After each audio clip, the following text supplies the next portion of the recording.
तो ये आई हो गया, आई हम क्या है, आइन ये नून का, आई नक, आई, आई, इस तरह से आवाज आएगी, आई। लिखेंगे या लिखेंगे ई ही, लिखेंगे ये ही, नीचे दो नक्शे भी डालेंगे, लेकिन पढ़ने में चेंज हो जाएगा। आइन ये नून का, आई नक, आइन, आइन ये बे, आइब। ठीक है, इस तरह से आप लिख रहे सेम, लेकिन पढ़ने में चेंजेस हो जाता। बोलना मकसद ये है, अगर मैं दीन, अगर टेस्ट में आपको ये आगे चलकर दीन लिखना रहा या देन लिखना रहा, मील लिखना रहा या मेल लिखना रहा, आप लिखेंगे सेम, कंफ्यूज होने की जरूरत नहीं है।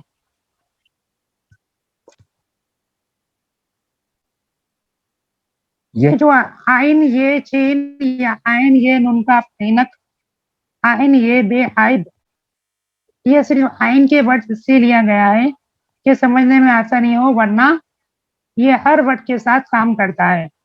जैसे बाई, जई, तई, कई, दई, इस तरह से। ठीक है, अब हम देखेंगे वाव का इस्तेमाल। वाव के इस्तेमाल की भी 3 किस्म है, यानी वाव का इस्तेमाल 3 तरह से होता है। एक हमने पार्ट 2 में पढ़ लिया है। मिसाल, बे वाव वू, जीम वाव जू, दाल वाव दू, सीन वाव सू, लाम वाव लू।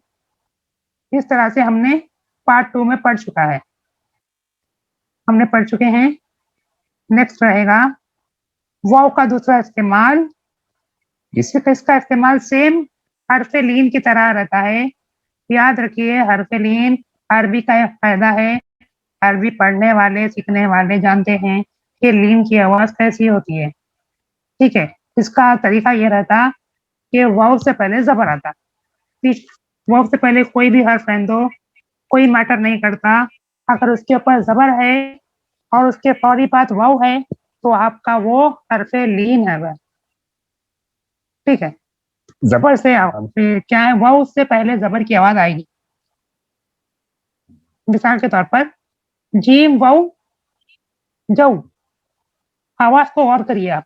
जीम वाव अपन जू पढ़े, पार्ट 2 में अपन जब जीम वाव लिखे थे, जब जू पढ़े थे, लेकिन वो जू भी है और वो जौ भी। ठीक है, जीम वाव जू भी होगा, जीम वाव जौ भी होगा, और जीम वाव और एक चीज भी होगा जो, वो नेक्स्ट हम पढ़ेंगे इंशाल्लाह। तो यहाँ तक समझ लीजिए कि जीम वाव जौ।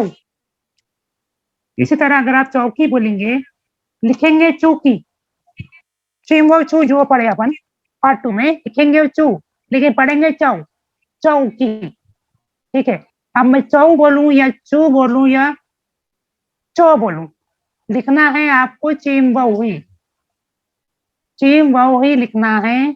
उसको प्रोनाउंसिएशन करने वाले प्रोनाउंस कर लेंगे वर्ड के हिसाब से, वो चौकी को चौकी तो नहीं पढ़ेंगे। ठीक है, चौकी चौकी को चौकी तो नहीं पढ़ेंगे, वो चौकी है तो चौकी ही पढ़ेंगे। ठीक है, और 100 नंबर, ठीक है, 100 पढ़ेंगे, सू तो नहीं पढ़ेंगे, सू नंबर आए, आपको सू में से 100 आए थोड़ी पढ़ेंगे, लिखेंगे सेम वो सू ही, लेकिन पढ़ने वाले पढ़ लेगा कि वो सू है या 100 है।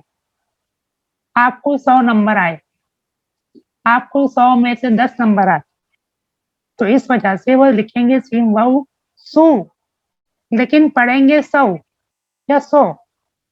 ठीक है, तो वर्ड के हिसाब से, सेंटेंस के हिसाब से लोग पढ़ लेंगे और आपको लिखना है इसी तरह से। थर्ड पार्ट इसी पर मुश्तमिल है, आपको प्रोनाउंसिएशन पहचानना है और उसको लिखना है, कंफ्यूज नहीं होना है। जो, जू या जो, जौ, जौ, जू या जो,